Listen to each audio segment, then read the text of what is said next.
तेज बारिश हो रही है। अब हम लोग क्या करें? दीदी, इस बारिश में तो हमारे घर टूट ही जाएगा।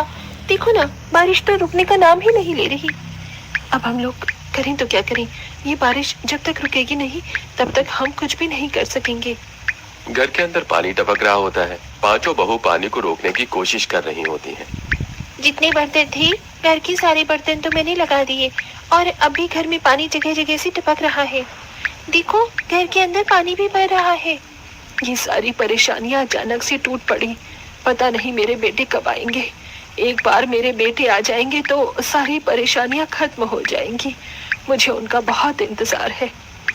शकुंतला की आवाज सुनकर उसकी पांचों बहुएं मायूस हो जाती हैं। देखते ही देखते कुछ ही देर में बारिश रुक जाती है। चलो, बारिश तो रुक गई। अब पहले इस पानी को बाहर निकालते हैं।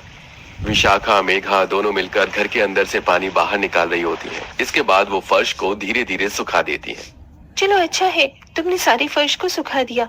अब आंगन में भरे हुए पानी को भी साफ करना होगा, वो हम लोग कर लेंगे। प्रियंका, रितिका और आरती के साथ बाहर आती है और आंगन में भरे हुए पानी को निकालने लगती है। जब जब ये बारिश आती है हमारी बहुत सारी परेशानियां सर पर ले आती है। मानो बारिश नहीं, परेशानियों का पहाड़ टूट पड़ा हो हम पर। अरे दीदी, कोई बात नहीं, ये बुरा वक्त भी धीरे धीरे चला जाएगा। हे भगवान, मेरे बेटे आ जाए तो सब कुछ ठीक हो जाएगा। शकुंतला के पांचों बेटे शहर में काम करने के लिए गए थे, लेकिन उन्हें गए हुए अभी 6 महीने हो गए थे और 6 महीने से उन्होंने घर पर आकर नहीं देखा था कि उनकी पत्नियों को और उनकी माँ को कैसी कैसी मुसीबत का सामना करना पड़ रहा होता है। चलो, कुछ खाने के लिए बना लेते हैं। जैसे ही पांचों बहू रसोई में आती हैं, तो वो देखती हैं वहाँ पर बारिश की वजह से खाने पीने का सारा सामान गीला हो चुका था। देखो जरा, जितना भी खाने का सामान है बारिश की वजह से सब भीग चुका है। मिर्च मसाले तक भीग गए हैं। एक परेशानी खत्म नहीं होती कि दूसरी हमारे सामने खड़ी हो जाती है। अब हम लोग क्या खाएंगे? सही कहा, बहुत जोरों से भूख भी लगी है, पर हम लोग कुछ भी नहीं खा पाएंगे। हमारे पास तो पैसे भी नहीं है। अगर पैसे होते तो कुछ लेकर आते जिससे हम आज अपने लिए खाना बना पाए। पांचों बहू बहुत ज्यादा मायूस हो जाती हैं। आखिर वो करते भी क्या? ऊपर से बारिश बंद हुई नहीं। कुछ ही देर में हल्की हल्की बारिश फिर से शुरू हो गई। हे भगवान, अभी थोड़ी देर पहले ही तो बारिश खत्म हुई थी और अब देखो दोबारा से बारिश होने लगी है। चलो जल्दी से छत पर एक तिरपाल लगा देते हैं। हाँ हाँ चलो, नहीं तो फिर अपनी छत दोबारा से टपकने लगेगी। इस तरह पांचों बहुएं मिलकर गरीबी में जैसे तैसे गुजारा करती हैं। वो पांचों बहुएं एक साथ अपनी झोपड़ी की टपक रही पूरी छत को तिरपाल से ढक देती हैं और घर में आकर आराम से बैठ जाती हैं। 2 दिन से हमने खाना नहीं खाया। मुझे बहुत जोरों से भूख लगी है। माँ जी, भूख तो हम सभी को लगी है। मैं पड़ोस की बिमला आंटी के पास जाकर कुछ मांग कर लाती हूँ। इतना कहकर विशाखा हल्की हल्की बारिश में भीगते हुए विमला आंटी के घर जाती है। बिमला आंटी, दरवाजा खोलो, मुझे तुम्हारी मदद चाहिए। हाँ हाँ बोलो, क्या हुआ? क्या मदद चाहिए तुम्हें मेरी?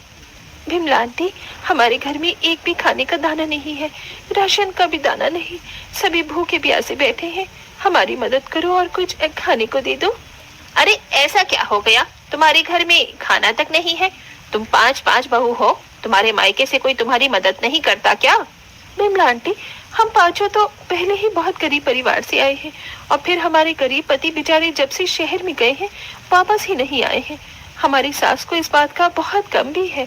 आप हमारी आज मदद कर दो, भगवान आपका भला करेगा। ठीक है भाई, ठीक है, अभी लेकर आती हूँ। कुछ बचा कुछ अगर होगा तो ले आऊंगी। विमला अपने घर के अंदर जाती है और बचा कुचा खाना लाकर एक पन्नी में करती है, जिसके बाद वो खाना विशाखा को पकड़ा देती है। ये लो खाना और ले जाओ। और हाँ सुनो, दोबारा से मेरे घर पर मांगने मत आना। मैं तो भाई हिसाब किताब से ही खाना बनाती हूँ और मेरे घर में फ्री फोकट का देने के लिए बिल्कुल भी नहीं है। ऐसा कहकर विमला अपने घर का दरवाजा बंद करके अंदर चली जाती है। विशाखा की आंखों में आंसू आ जाते हैं और वो खाना लेकर घर में आ जाती है। क्या हुआ? तुम रो क्यों रही हो? ये खाना तुम कहाँ से लेकर आई हो? बिमला आंटी के घर से लेकर आई हूँ, लेकिन आज उन्होंने मुझे ऐसी ऐसी बातें कही कि मुझे बिल्कुल भी बर्दाश्त नहीं हुआ। अरे इतनी परेशानी हमारे ऊपर क्यों आन पड़ी है? बहू, ये तो दुनिया का दस्तूर है, कभी सुख तो कभी दुख आते ही हैं। अभी तुम्हें दुख देखने को मिल रहे हैं, क्या पता आगे को भगवान ने तुम्हारे लिए बहुत सारा सुख लिखा हो। शकुंतला की ये बात सुनने के बाद रितिका और बाकी की तीनों बहू भी मिलकर विशाखा के आंसू पोंछ देती हैं। चलो कोई बात नहीं, अभी हमारा समय ठीक नहीं चल रहा।